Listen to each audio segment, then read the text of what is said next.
Right, let's give this a go. Hey guys, welcome to 2025 and back to the channel. I think I need to apologise to you all for how quiet I've been over the last few weeks and months. 2024 was definitely not the easiest season for us. It started off really strong, but throughout the year we had a few hardware issues, had a few issues with driving the car itself, and then obviously ending up face first into the wall at Iron Drift King really didn't help. Luckily, we finished the year in a pretty strong situation. We had a good couple of days with Napa Racing down at Anglesey doing the drift demos for them. We took out about 80 people over those couple of days, so it really was an amazing experience. Hopping in the touring car and the Mini Cooper S race cars as well, just awesome. The way that a professional team like that can work is such an eye-opener. And then also we then headed back to Anglesey in late October to finish off the 2024 season at Matsuri. So yeah, thank you to Tyre Streets and Matsuri for the invitation for that. Really good fun weekend, pitting with Jack in the same garage. Yeah, it allowed me just to sort of actually hop back in the car, no pressure, make a few little tweaks of my own to the geometry, and just get out there and have some fun in the car. So it was a really good way of finishing the season, apart from one main thing. And that was, I noticed that we'd used probably about 1.5 litres of oil through the LS in that time. So straight away, stopped the car, put her back on the trailer, got her home, and needless to say, I'm still sat in the engine bay right now, but there's a good story behind that.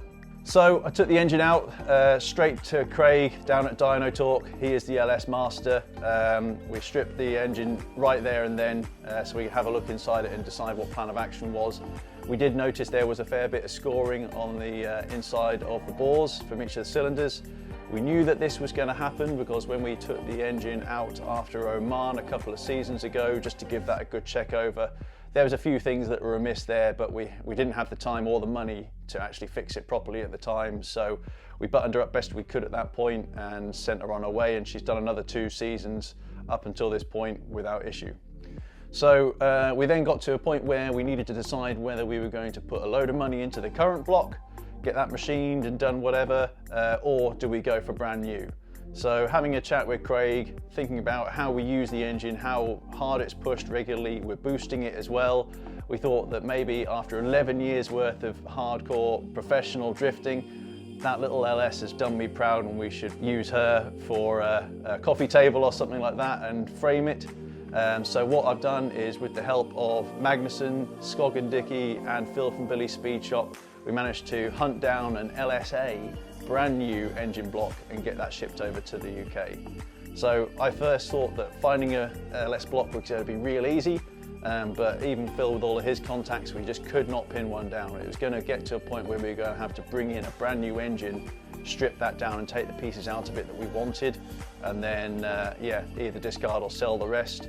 But luckily, with some of Magnuson's contacts, we found a brand new LSA block hidden away in the back of Skog and Dickey. So yeah, we got that over here, pretty sharpish.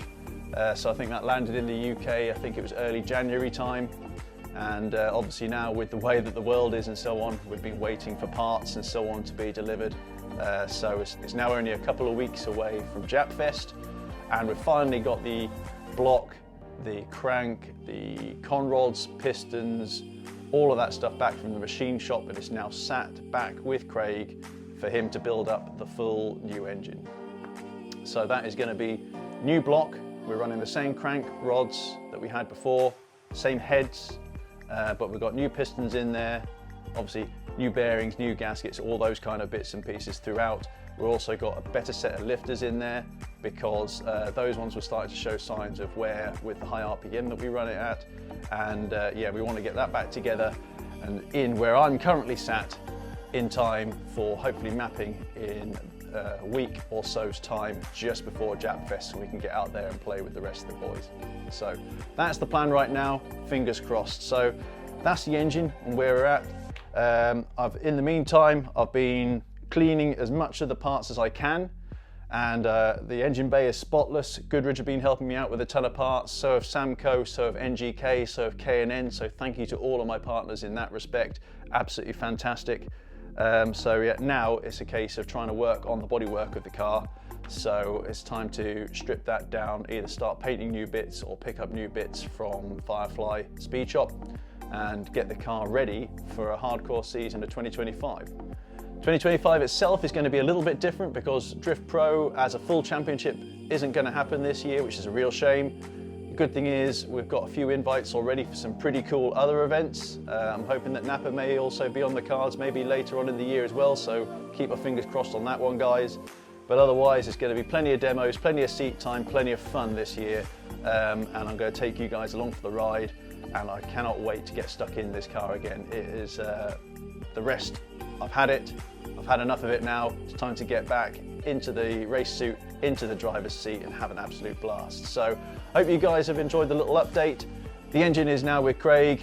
I'm going to be busying around in here. I'm going to take you guys along for as much of the ride as possible, and then hopefully the next time you see us will be with the engine completed and on the dyno. So keep the fingers crossed for us, guys. It's going to be a hard few weeks, but we'll be ready.